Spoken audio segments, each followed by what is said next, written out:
The hard fact in archaeology is that most of us don't have the talent to find a site like Göbekli Tepe, let alone excavate it properly and interpret it. Most of us dig on sites like this site in Sicily, where I excavated my most recent project, which was a very, very ordinary ancient village, which was the whole reason why we went there. Because more than 100 years of field work now on ordinary kinds of sites, as well as the really spectacular ones around the world, have produced a wealth of archaeological evidence. Literally billions of artifacts have accumulated. Museum storerooms all over the world are just bulging with stuff.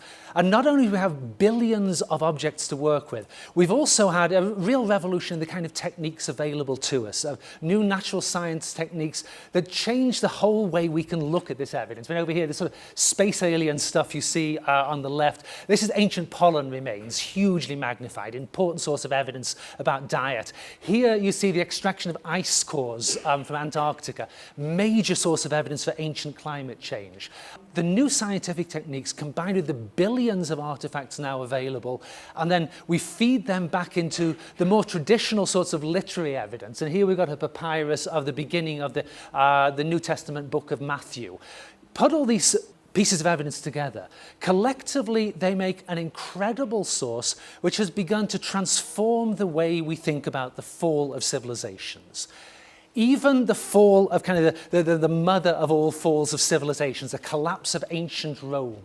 Seen here a couple of absolutely magnificent paintings from the 1830s. This was Destruction and Desolation by an American artist named Thomas Cole. People have been thinking about the fall of Rome for centuries and centuries. There was a German book published 30 years ago which listed more than 200 theories that had been put forward for why the Roman Empire fell.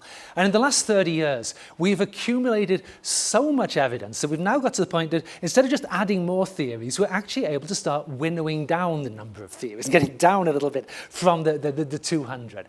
And the sort of things that we are now beginning to put together about the fall of ancient Rome, one of them is driven by new techniques of excavation. This is a reconstruction of a post-Roman village in England, dating to the 7th and 8th centuries. When I started in this field in the 1970s, one of my first digs was on a post-Roman site. And back in those days, we would have been really lucky to have known how to recover the traces of buildings like this. Now we have enormous amounts of evidence from these settlements, and we're beginning to realize things like the old theories about the barbarian invasions of Rome. The numbers of people involved were much, much smaller than we'd thought. Over here on the right, I was seeing an ancient DNA lab, which is one of the main ways we've been able to figure out. The numbers of people involved, much smaller. The movements of populations, much, much slower than we'd previously thought. From evidence like tree rings, we now understand the role of climate was much bigger in the collapse of the Roman Empire than anyone had ever guessed. So too the role of disease. Here we've got a plague pit excavation going on in France. Many new sources of evidence beginning to change our picture of how the Roman Empire fell.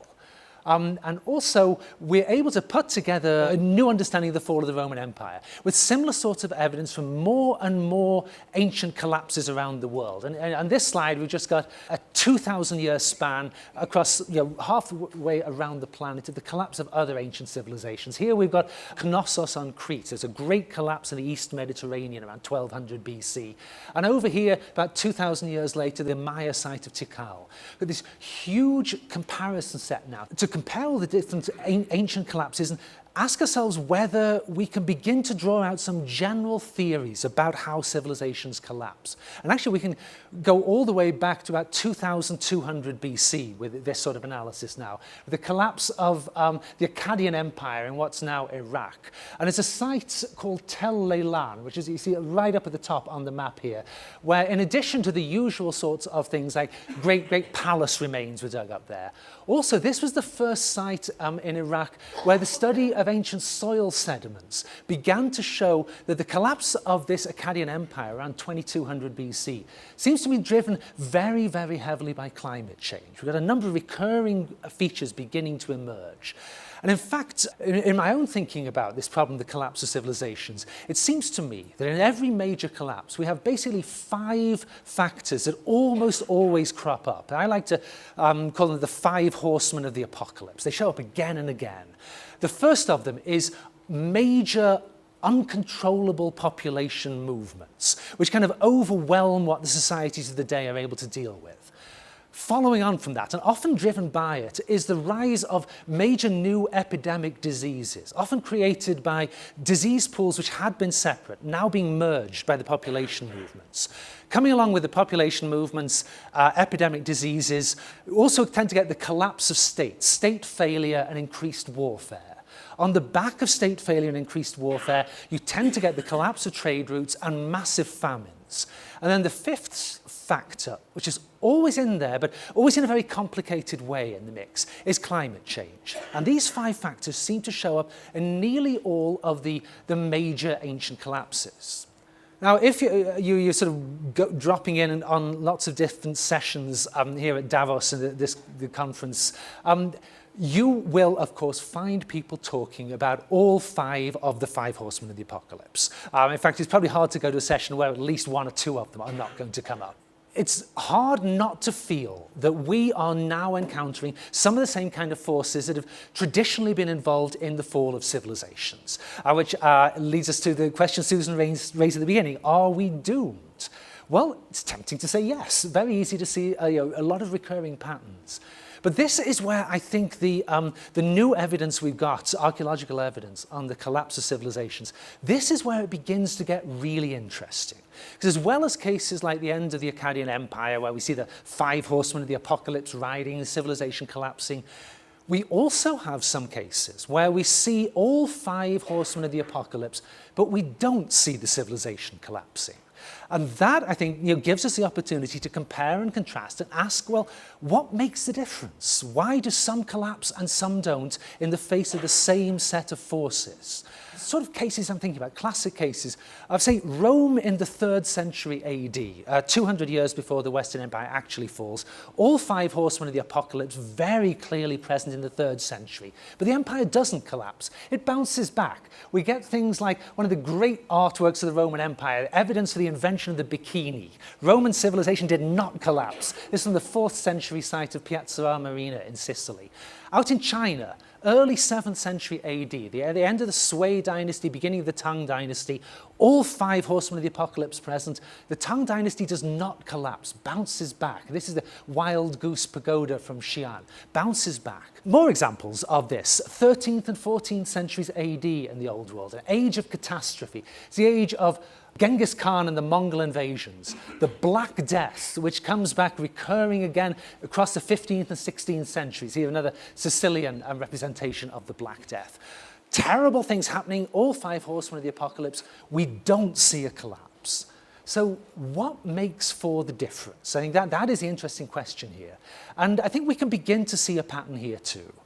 Sometimes important factors are quite small. The decisions of individual statesmen can be hugely important. I mean, here we see the emperors Gaozu and over on the right, Taizong, early 7th century Tang Dynasty emperors in China. These were men who really understood the workings of steppe nomad society, made brilliant political and military moves, played a major part in averting the collapse of the Tang Dynasty before it even got going. So one conclusion I think you can safely draw is that really good leadership matters. Here we are at a conference full of global leaders. I think the message of global leaders is try harder. This is what I think one of the things we learn. We also, though, I think, see a couple of more systemic factors which come up again and again in the cases where we don't see the collapse of great civilizations. One of these is that a difference between the societies that collapse and those that don't tends to be the rate of economic growth. If the economies are growing faster than epidemics are wiping out the population and trade routes are collapsing, that is a major positive force for the civilization not collapsing. Second big thing is the role of violence. If the societies are able to contain people who think violence will solve their problems, they're much less likely to collapse. These are interesting conclusions to draw for thinking about our own situation in the 21st century. You're on a tightrope, basically, when the 5 horsemen of the apocalypse start riding. You're on a tightrope. And you're juggling all these different factors. And thinking about our own situation in the 21st century, the tightrope that you're walking. In our case, if two of the biggest forces that can help you avert the collapse of civilizations are sturdy rates of economic growth and control of violence.